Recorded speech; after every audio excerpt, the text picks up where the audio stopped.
Alrighty, here we go. Recording once again for pod28.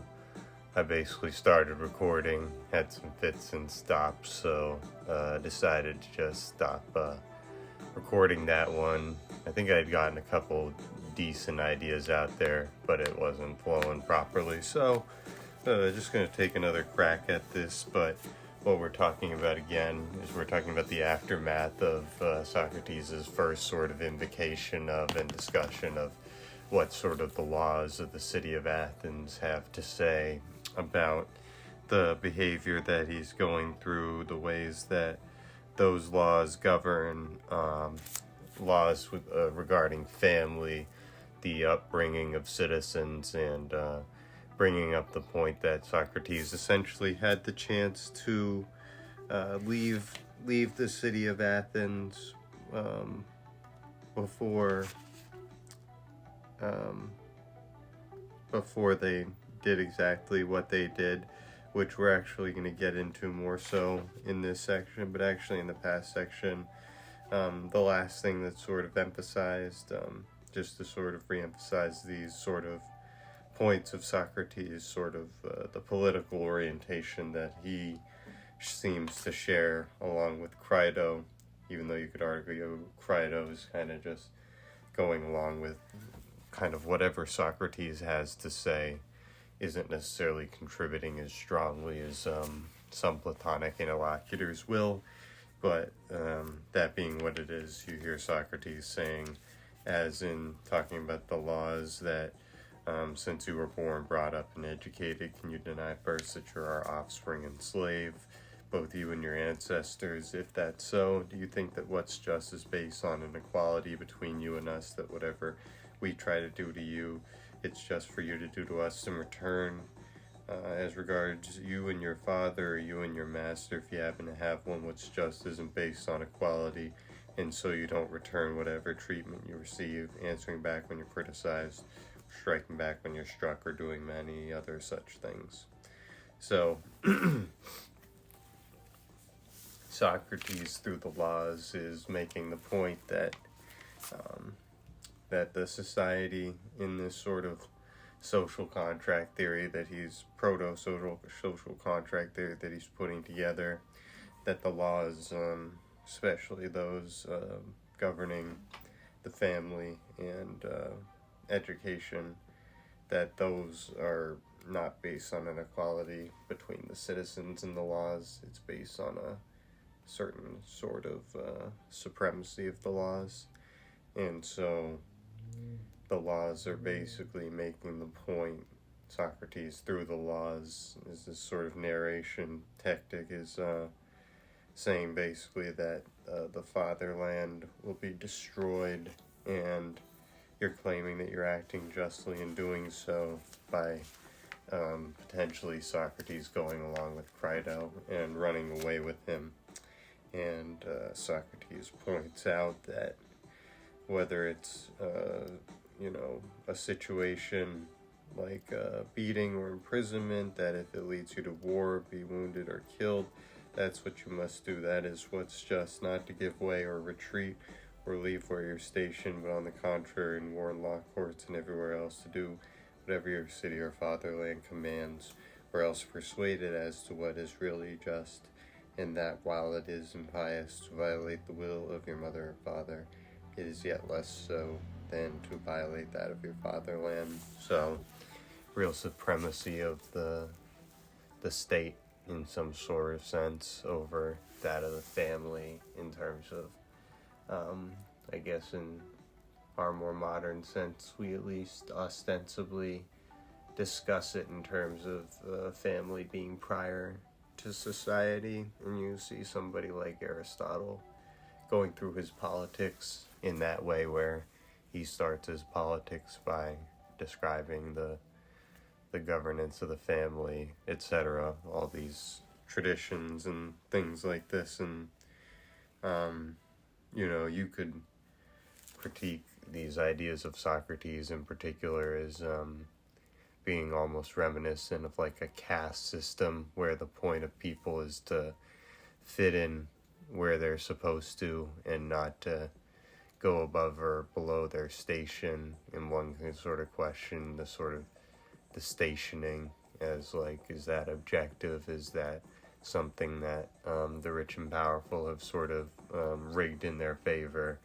And I think there are other quotes in Plato's work to say that there's something like that also working in the background. So thinking through the sort of Socratic irony side of things again, it's just when Socrates through the laws says, either you do whatever the city or fatherland commands, or else you persuade it as to what's really just. But clearly in all cases, Socrates doesn't necessarily obey all commands, because when the 30 tyrants asked him to pick up his homie Leon from Salamis or whatever, Socrates clearly decided not to do that. So these things they're clearly not absolutes in that sense.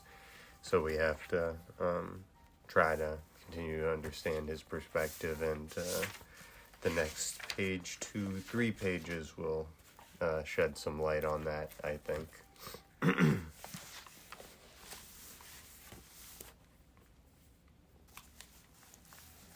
So Socrates continues by saying, "Consider then, Socrates, the laws might continue, whether we're also telling the truth in saying this, that you are treating us justly in what you're trying to do now. You see, we gave you birth, upbringing, and education, and have provided you, as well as every other citizen, with a share of all the fine things we could. Nonetheless, if any Athenian who has been admitted to adult status and has observed how affairs are handled in the city and ourselves, the laws, is dissatisfied with us and wishes to leave, we grant him permission to take his property and go wherever he pleases. Not one of us laws stands in his way or forbids it.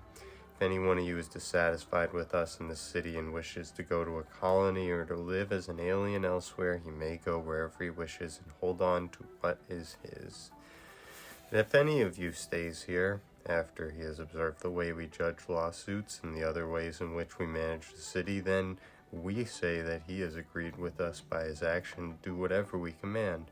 We say that whoever does not obey commits a threefold injustice, disobeys us as his parents, disobeys us as the ones who brought him up, and after having agreed to obey us, he neither obeys nor persuades us if we're doing something that isn't right. Yet we offer him a choice, and do not harshly command him to do so, or to do what he's told. On the contrary, we offer two alternatives. He must either persuade us, or do what we say. And he does neither. These then are the charges, Socrates, to which we will say, you too will become liable if you do what you have in mind, and you won't be among the least liable of the Athenians, but among the most. Then, if I were to say, why is that? Perhaps they might justifiably reproach me by saying that I am among the Athenians who have made that agreement with them in the strongest terms. Socrates, they would say, we have the strongest evidence that you were satisfied with us with the city. After all, you'd have never stayed at home here so much more consistently than all the rest of the Athenians if you weren't also much more consistently satisfied. Never left the city for a festival except once to go to the Isthmus. You never went anywhere else except for military service. Never went abroad as other people do. You had no desire to acquaint yourself with other cities or other laws. On the contrary, we in our city suffice for you. So emphatically did you choose us and agree to live as a citizen under us that you even produced children here. That's how satisfied you were with the city. Moreover, even at your very trial, you could have proposed exile as a counter penalty if you'd wished, and what you're now trying to do against the city's will, you could have then done with its consent. On that occasion, you prided yourself on not feeling resentful that you had to die. You'd choose death before exile, so you said. Now, however, you feel no shame at those words, show no regard for us laws, as you would try to destroy us.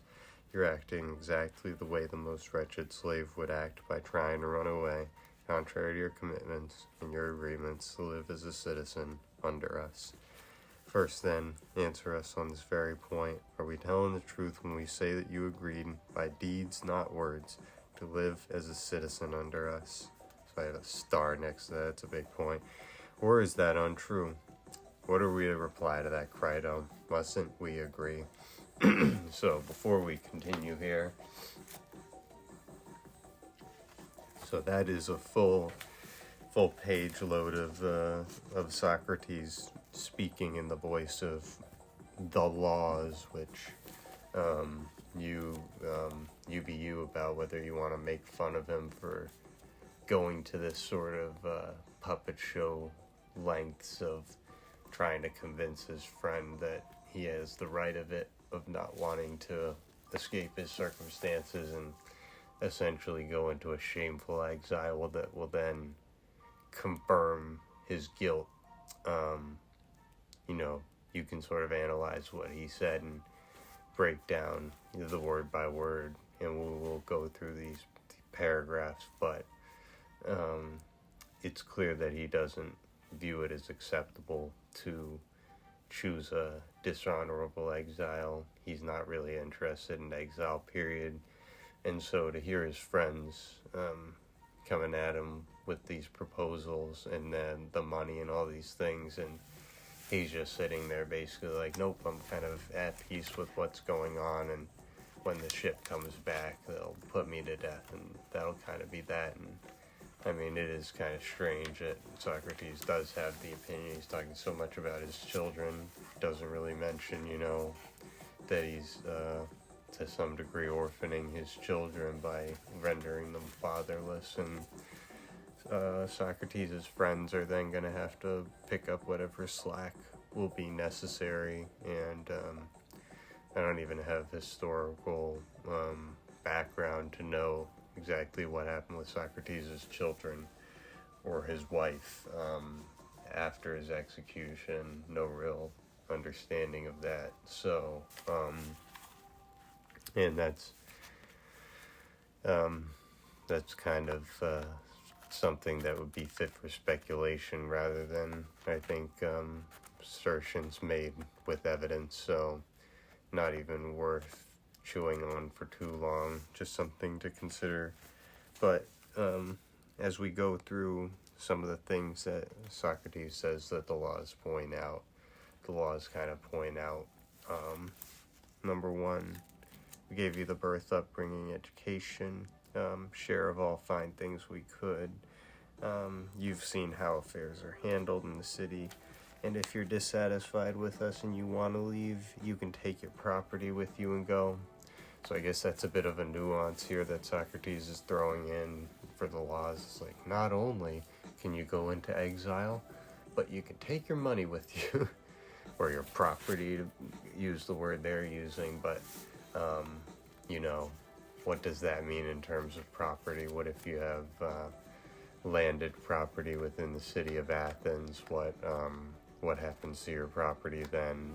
But this is just kind of broadly stating a position like, in our society, you're free to basically come and go as you please, and if you don't like it here anymore, you're allowed to, with our permission, you can take your property, go wherever you want. I don't think it says anything about you being able to come back, although some of the people that are forced into exile are allowed to come back after like a 10-year exile period. But it points out, if you want to go to a colony, live as an alien elsewhere, and that's kind of characteristic Greek living, is these colonists going out from cities like Athens, Corinth, other cities, and populating places as far afield as, the Black Sea, Spain, arguably places in the Levant, pretty much anywhere that touches the Mediterranean that can be reached by ships, etc. So Socrates points that out, and then also kind of makes the note, if you stay here, if you've observed the way we judge lawsuits, the ways in which we manage a city, then you agree with us by action to do whatever we command. So Socrates is saying by staying and not leaving when voluntary exile is possible, feasible, then everybody who lives as a citizen agrees, whether explicitly or implicitly, to live by certain rules, and in particular, the rule of law has to have force, otherwise the society ends up being a bit of a fraud overall. And so Socrates is pointing out through this narrative technique to Crito, he's like, what if the laws basically are able to, or people are able to say Socrates kind of violated the spirit of the laws, and he talked all this big game in court, but then when it came down to it, he took the same sort of exile that a lot of other people theoretically would have taken. So that's just something to keep in mind, that's made explicitly noted. Observe the way we judge lawsuits. Talks about the threefold injustice: disobeys us. His parents brought him up, and after having agreed to obey us, neither obeys nor persuades us. Yet we offer him a choice. Do not harshly command him to do what he's told. Offer two alternatives: either must persuade us or do what we say. Does neither. So that's just kind of laying out. This is honestly stronger, than you can observe. This is stronger than the sort of the sketching out of whatever the charges were against Socrates. You would argue somebody else in court probably made some sort of accusation a little more persuasively than the thing that Socrates sort of shoots down in Plato's writing of the discussion of it. But,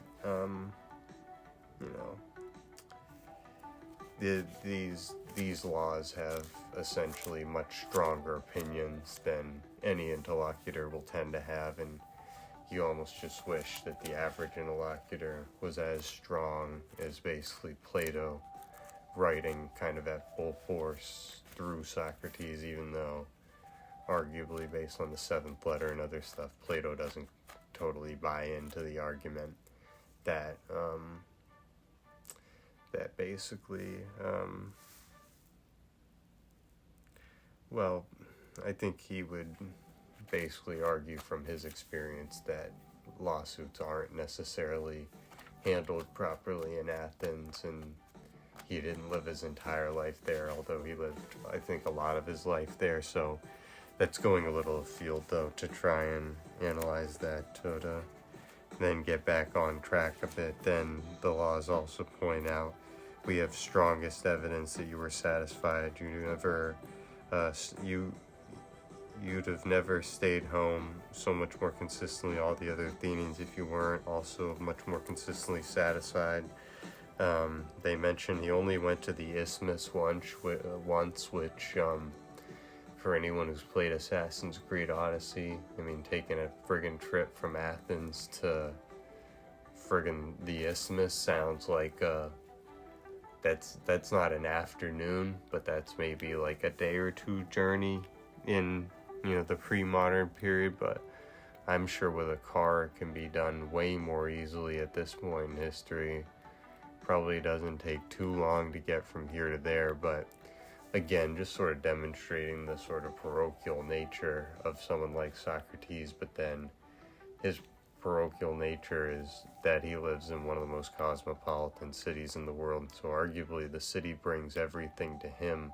This is part of his sort of share of all the fine things, etc., that they bring him everything he needs, could possibly want, and he never has to go anywhere except to the Isthmus one time, that's crazy, because again, just to describe, it's the narrow strip of land connecting the Peloponnese to the rest of Greece, where the Isthmian Games were held. So, and it's like Corinth and Megaris and a few of these other city-state regions in that area, and it's just almost unbelievable that Socrates could have lived in such a strange manner. But that notwithstanding, just to continue rolling along, you never went anywhere else except for military service, never went abroad, no desire to acquaint yourself with other cities or other laws. We and our city suffice for you. You even produced children here. That's how satisfied you were with the city. So these are certain points, some of them stronger than others. One thing that's interesting is the idea that Socrates, this guy who's on a hunt for wisdom and all these other things, the laws are basically pointing out that in the course of his search, never bothered to leave his home city for the most part, and that kind of implies that his search was sufficiently sourced at home. He didn't have to go out and about in order to find more things, but arguably somebody like an Aristotle, writing all his constitutions, gains a certain more genuine depth of understanding of those issues. But then you could debate that back and forth, either side, either way. So then another interesting thing is the pointing out that Socrates could have proposed exile as a counter penalty at the trial if he'd wished. So what you're trying to do now against the city's will, you could have done then with its consent. So again, I think this is Socrates pointing out I wasn't going to do it from the beginning, so stop sort of asking me about this exile thing, because it's not a counter penalty that I've been interested in or want to accept. That was available to me, and if I wanted to do that, I could have done that way earlier. So there's that. But you choose death before exile. Not feeling resentful you had to die. Feel no shame at those words. Show no regard for us laws as you try to destroy us. And then sort of a problematic comment, I guess. You're acting exactly the way the most wretched slave would act, by trying to run away contrary to your commitments and your agreements to live as a citizen under us. I mean, basically anybody trying to moralize and make ethical arguments referring to slavery as some sort of normal practice, especially from a modern perspective, imperfect though we are in the Western world, I think the abolition of slavery in, at least to say many countries, at least explicitly making slavery illegal in many countries, is at least a certain step in a certain direction to say.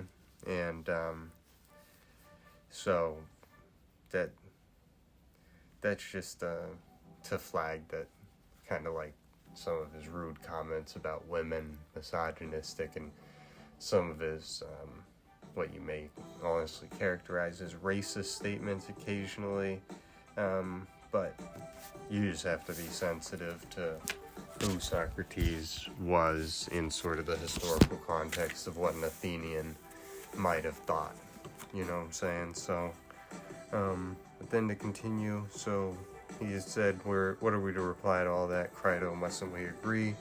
And Crito says, we must, Socrates. Good boy, Crito. Fascinating contribution, you son of a bitch. But the other interesting thing to note here right before we roll on is, again, like we're saying, we're forming a sort of proto-social contract theory, but it's clearly not an explicit social contract, because he says, are we telling the truth when we said that you agreed by deeds, not words, to live as a citizen under us? So implicit, not explicit agreement. Then Socrates says, well then, they might say, surely you're breaking the commitments and agreements you made with us. You weren't coerced or tricked into agreeing or forced to decide in a hurry.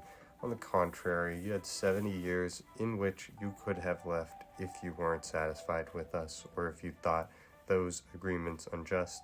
You, however, preferred neither Sparta nor Crete, places you often say have good law and order, nor any other Greek or foreign city. On the contrary, you went abroad less often than the lame, the blind, or other handicapped people.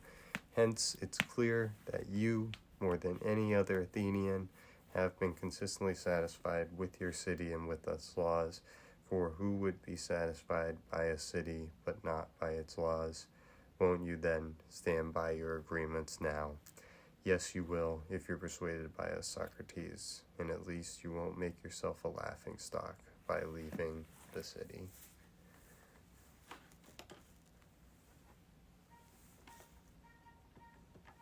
So, this is a strong paragraph that the momentum of it will continue, so probably going to end up rereading it, but just go through some of the elements, commitments and agreements. Again, we mentioned it's an implicit agreement. It's not signed, but whatever. You weren't coerced or tricked or forced to decide in a hurry. Again, reading a ridiculously long service agreement or this, that, and the other, that's tricking somebody into agreeing or forcing them to decide in a hurry. On the contrary, so Socrates telling on himself, you had 70 years in which you could have left if you weren't satisfied with us. So unlikely that 0-year-old baby Socrates would have been able to choose voluntary exile in Crete. But point being, he had plenty of time to make that decision. And then interesting point in here that the two city-states that are mentioned, Sparta and Crete being the island of Crete, which is a large island, so obviously that's places, so Crete is obviously a larger sort of geographic area than even Attica is, or it's not as big as the Peloponnese, I don't think, but it's fairly big, and that's sort of the original site of the Minoan civilization. Minoan just being the term that's used to refer to this civilization, archaeologically speaking, that was dominant before that of the Mycenaean Greek period. And so centered on the palace state Knossos, which is in kind of the center of the island of Crete. And then you've got all sorts of other cities all across the island, and Crete is fairly close to Egypt, geographically speaking. So those are things to consider, mentioning Crete. Some of the things that I'm not an expert in what Crete was like at the time, but these are some things that are mentioned. I can say the Cretans are mentioned, and I'm not using the word Cretan as in idiot, but literally people from Crete.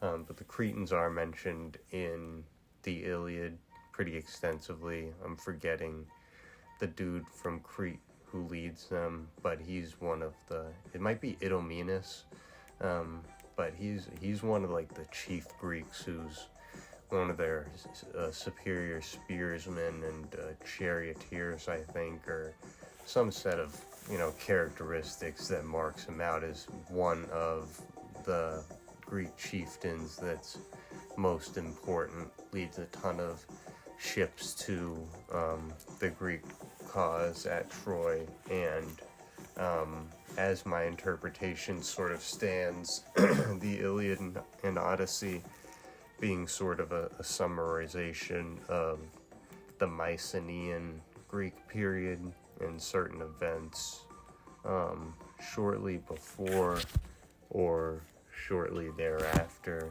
the Mycenaean Greek period ended, whether that's because of the Sea Peoples or whoever else, because I don't even want to get afield with the Sea Peoples in this discussion, because there's much more important things to discuss, but just interesting things to say that, Sparta and Crete are mentioned here, and then Sparta is arguably even the more important reference, because it's pointing out that, and I said this earlier, places you often say have good law and order. So I don't think Socrates is saying there that that they govern well, that those cities are good, but law and order probably preferable to disorder and illegality. So that is something of a praising matter. And then again, that sort of points out, and this may be Socrates' sort of subconscious being like, man, I have said a lot of things that make me sound like a Spartan sympathizer, etc., etc. But then he makes a comment, and it's not a mocking comment, but he's saying basically that lame, blind, or other handicapped people have had broader traveling experience than him. I mean, I can say something similar in my experience. I haven't traveled very much, and there's other people with far greater, differently abled situations that have been able to travel far wider and broaden their minds, etc. But I guess to continue and sort of think maybe finish off on this page.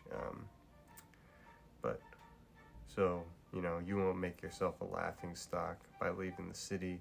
For consider now, if you break those agreements, if you commit any of these wrongs, what good will you do yourself or your friends? You see, it's pretty clear that your friends will risk being exiled themselves, as well as being disenfranchised and having their property confiscated. As for you, if you go to one of the nearest cities, Thebes or Megara, for they both have good laws, you'll be arriving there, Socrates, as an enemy of their political systems, and those who care about their own cities will look on you with suspicion, regarding you as one who undermines laws. You will also confirm to your jurors in their opinion, so that they will think they judged your lawsuit correctly. For anyone who undermines laws might very well be considered a corrupter of young or ignorant people. Will you then avoid cities with good law and order, and men of the most respectable kind? And if so, will your life be worth living? Or will you associate with these people and be shameless enough to converse with them? And what will you say, Socrates? Very things you've said here about how virtue and justice are a man's most valuable possessions, along with law and lawful conduct. Don't you think, Socrates, everything about him will look unseemly? Surely you must. Or will you keep away from those places? Go to Crito's friends in Thessaly. After all, there's complete disorder and laxity there, so perhaps they'd enjoy hearing about your absurd escape from prison when you dressed up in disguise, or a peasant's leather jerskin, or some other such escapee's outfit, and altered your appearance. And will no one remark on the fact that you, an old man, probably only a short time left to live, were so greedy for life that you dared to violate the most important laws? Perhaps not, provided you don't annoy anyone. Otherwise, you'll hear many disparaging things said about you.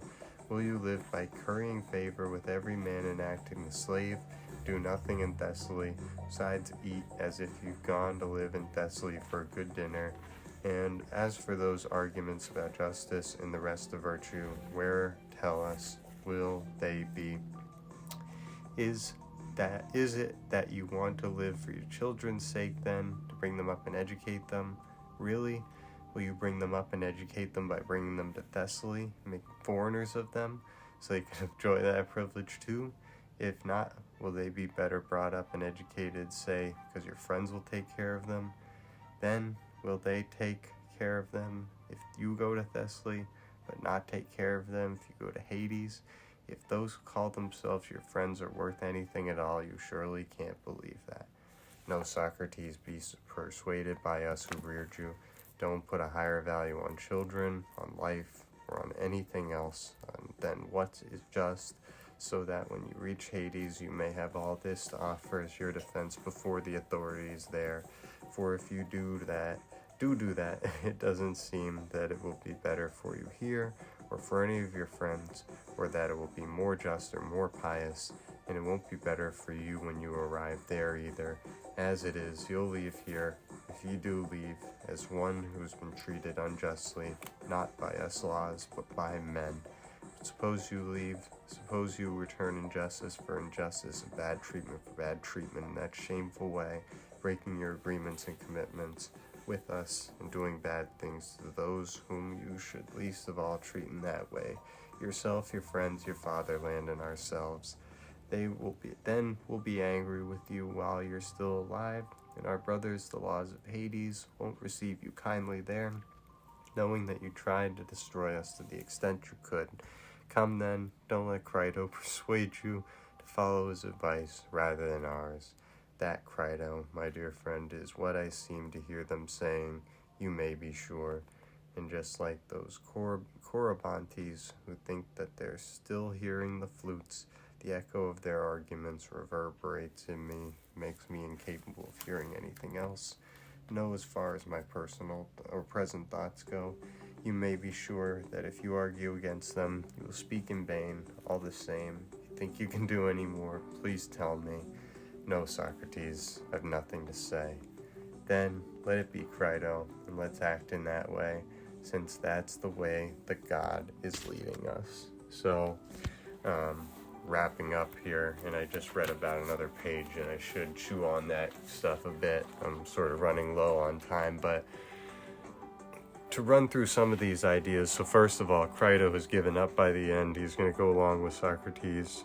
Now, I think he will be present at the Phaedo discussion and will, I think, still be similarly minded, but Socrates is sort of browbeating him into submission here. And after his Sparta and Crete comment, so I guess if we're doing tiers to it, there's Athens at the top, then there's Sparta and Crete right under that. Then after that, there's Thebes and Megara, which are, I guess, lesser cities, but cities that contain decent laws. And so those cities are seen as suitable for Socrates and have the convenience of being local and nearby. And then he basically mentions kind of what a shithole Thessaly is. He says, will you then avoid cities with good law and order, men of the most respectable kind? And if so, will your life be worth living? And we've already heard Socrates is saying the unexamined life is not worth living for a human being, sort of ideas. And so he's made clear what he thinks about this. So I have notes here that says, the other thing he says is, Socrates, if you arrive in Thebes or Megaras, then you'll arrive there as an enemy of their political systems.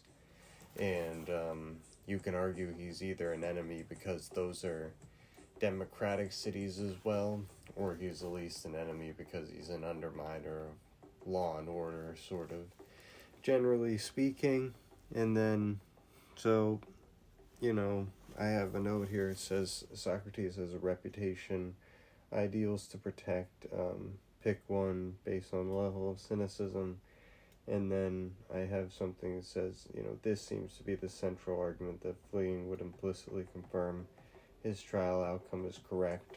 So in other words, when he says, the cities will regard you with suspicion as one who undermines laws, you will confirm your jurors in their opinion so that they will think that they judge your lawsuit correctly. So here, Socrates is taken off completely again, the irony mask, and he's speaking seriously, and he's saying, the jurors didn't judge the lawsuit correctly, and I can't do what you're suggesting because it would confirm that they're right. So, again, I don't want to chew on that too much because we've gone over these ideas kind of over and over, and again, the laws keep pointing out that Socrates had said that his greatest currency was wisdom and virtue.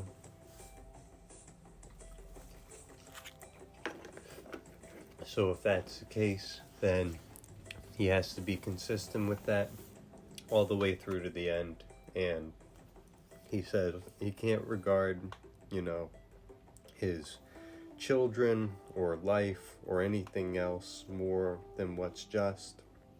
And when you reach Hades, you may have all this to offer as your defense before the authorities there, that you prioritize justice over all of these other considerations. And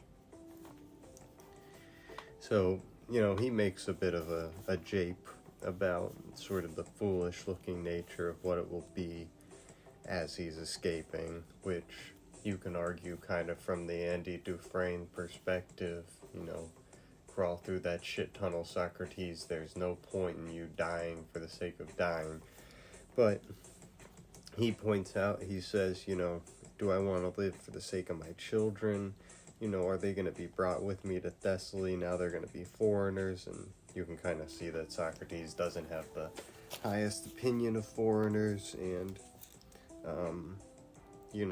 he talks about how they'll basically be better brought up if they're educated here without you. Because if you're alive, you go to Thessaly, then you're not taking care of them. But if you go to Hades and your friends are really worth being called your friends, then surely they'll take care of your children. And so it says, as it is, you'll leave here, if you do leave, as one who's been treated unjustly. Again, this is really important. Not by us laws, but by men. So the idea that the laws may be fundamentally good and that the society then errors and makes mistake on the basis of the people who are in charge at the time. Not to say necessarily that if you get the perfect people that the laws will be executed perfectly, but saying, if you leave here, one who's been treated unjustly not by us laws but by men, you'll be in a good position. But if you return injustice for injustice, bad treatment for bad treatment, that shameful way, breaking your commitments and agreements with us, doing bad things to those whom you should least of all treat in that way, yourself, your friends, your fatherland, and ourselves, then we'll be angry with you while you're alive, and you'll only be alive for a little bit of time, but we will be angry with you. And knowing you tried to destroy us to the extent that you could, basically the laws of Athens are cousins or brothers really with the laws of Hades, so they won't receive you kindly there because you tried to destroy the laws, and therefore he's basically browbeaten Crito into submission. He's like, look, if you're going to wave my children in my face, it's probably better for you to raise them at this point than me. If you're going to wave my life in my face, I'm an old man. If you're going to wave, the value of life itself, I don't really value life outside the city. Point after point after point after point. And again, I think this is why the Crito can be viewed as the most explicitly about political philosophy dialogue in the Platonic sort of universe, as far as this dialogue goes into a lot of detail about political systems at Athens, its laws, the ways that the citizens can interpret the laws, the ways maybe a citizen like Socrates interprets those laws, etc., etc., etc. And so there's a lot of things to chew on in Plato's Crito. Unfortunately, it's short enough that anybody can also read that. So, so far, as far as material is concerned, we've gone through Plato's Euthyphro first, which is the dialogue on piety. We've gone through the Apology, which is his defense of himself. Again, don't be confused by the word apologize or apology. He's not apologizing in the sense of saying sorry. He's defending himself. And then Plato's Crito, which, again, as we've just gone through, is a dialogue purporting to be Plato's or Socrates' close friend and associate, Crito, coming to him at night before the ship arrives from Delos that is currently docked at Sunium and is coming to herald that Socrates is to die. And Socrates, as we will see when we go through Phaedo, eventually that will be the next dialogue in this sort of sequence, even though in my book Protagoras goes next. We're going to go out of the sequencing of this particular book and go with sort of the sequencing I think makes a little more sense, which is to go straight from Crito to the Phaedo, and then after Phaedo you can kind of consider the tragedy of Socrates to be concluded. So then we will have done Euthyphro, Apology, Crito and Phaedo. That will make 4 dialogues in total, so a 4 dialogue sort of pentarchy, not a trilogy. But that 4-part sort of dialogue story takes us through to Socrates' death and execution. Spoiler alert again. I don't know how you could have gotten this far and been surprised about the fact that Socrates will eventually be put to death. But again, this has a lot of parallels to Jesus, where there's a lot of story-wise build up to the execution, all these different things. The only thing you can, I guess, say that contrasts it, and I guess not the only thing, but something that's really important, is at least the Athenians didn't brutalize Socrates. Jesus clearly got treated in a horrendous manner, and his execution was much more brutal. Crucifixion basically being one of the worst things that you can do to a human being, other than, I guess, slowly lighting them on fire or cooking them, whatever the hell else you could theoretically do to somebody that's worse, but certainly one of the worst ways to be executed by the state. And but there's certain connections of them having sort of an understanding of what's going to happen to them, as far as the sequencing of understanding that they are going to pass away shortly, and that essentially all of the things that they do in the meantime are important, not only for themselves, but also in a sense for the example that they're going to leave for their disciples going forward. So perhaps somebody like Crito, he might not have been persuaded by Socrates when he walked in, and he might not have been persuaded at the beginning or in the middle, and by the end he's been browbeaten. But arguably Crito still feels the same way, where if Socrates was to be like, you know what, actually Apollo just spoke to me and he said, Socrates, it's okay, you can bounce, I think Socrates or Crito would have been like, holy shit, alright, good thing, Socrates, you came to your senses, let's fucking get going here.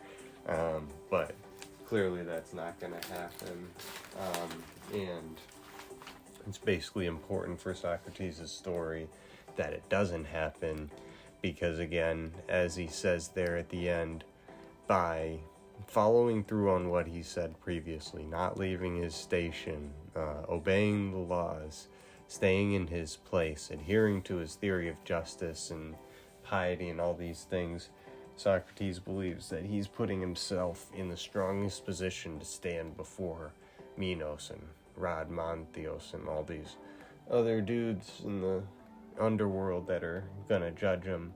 And so Socrates, being primarily concerned with his own soul, he's essentially in the position that, because of his intellectual perspective, he's able to